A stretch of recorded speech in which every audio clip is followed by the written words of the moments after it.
আসসালামু আলাইকুম প্রিয় শিক্ষার্থীরা, কেমন আছো? আশা করি আল্লাহর রহমতে সবাই ভালো আছো। আজকে চ্যাপ্টার 1 এর যে টপিকটি নিয়ে আলোচনা করব সেটি হচ্ছে কি জেনেটিক ইঞ্জিনিয়ারিং চ্যাপ্টার। এই টপিকগুলো প্রত্যেকটা টপিক নিয়ে ইনশাআল্লাহ আমি ভিডিও বানাচ্ছি, তোমরা দেখো, আপলোড হচ্ছে অলরেডি, তোমরা দেখো, হেল্পফুল ভিডিও আছে, খুবই উপকৃত হবে ইনশাআল্লাহ।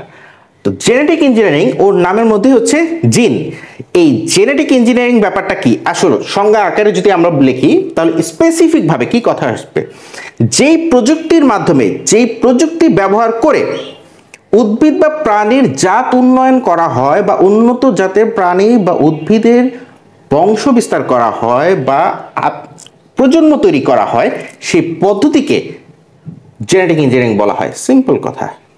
তার মানে কি, উদ্ভিদ বা প্রাণীর জাত উন্নয়ন করা হচ্ছে। সো এগুলো মুখস্থর কিছু নাই, তুমি যেই নামটাই আছে এখানে জেনেটিক ইঞ্জিনিয়ারিং নাম আছে, এই নামটাকে তুমি ধরে মাথার মধ্যে কি চিন্তা আসবে এই চিন্তাটাই তুমি হচ্ছে ফোকাস করবা। কোনো মুখস্থ লাগবে না, মুখস্থ না, সহজ সাবলীল ভাবে সংজ্ঞাটা তুমি দিবা, যাতে প্রাসঙ্গিক সংজ্ঞাটা হয়, তাহলেই হয়ে যাবে কাজ। তার মানে কি, উদ্ভিদ এবং প্রাণীর জিন অর্থাৎ ডিএনএর পরিবর্তন করে উন্নত প্রযুক্তি ব্যবহারের মাধ্যমে এই প্রাণী বা উদ্ভিদের নতুন প্রজন্ম তৈরি হচ্ছে, এইটাকেই বলা হয় জেনেটিক ইঞ্জিনিয়ারিং। তার মানে ইঞ্জিনিয়ারিং ভাবে এই প্রসেসগুলো সম্পূর্ণ করা হয়। ওকে, ডান।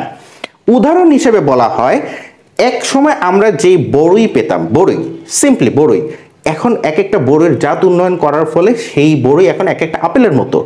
একটা একটা পেয়ারা সাইজ আগে ছোট ছিল, খুবই ছোট ছিল, এখন সেগুলোর সাইজ এক একটা অনেক বড় হয়ে যায়, একটা প্রায় 1 কেজির মতো হয়ে যায়। সো তার মানে হচ্ছে, বিষয়টা হচ্ছে কি, আগে যেই ফল বা সবজি যেই জাতির ছিল এখন সেটা অনেক এনহান্স করেছে, অনেক ডেভেলপ করেছে।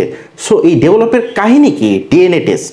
এই ডিএনএ পরিবর্তনের কারণের ফলে, ডিএনএ প্রযুক্তির কারণের ফলেই আমরা এই জেনেটিক ইঞ্জিনিয়ারিং প্রযুক্তি ব্যবহারের মাধ্যমে আমরা জাত উন্নয়ন করতে পারতেছি। সিম্পল, সহজ সাবলীল ভাবে, উদ্দীপক অনুসারে তুমি সিম্পলি তুমি ব্যাখ্যা আকারে, উদ্দীপক অনুসারে, উদ্দীপকের বাইরে যাওয়ার সুযোগ নাই।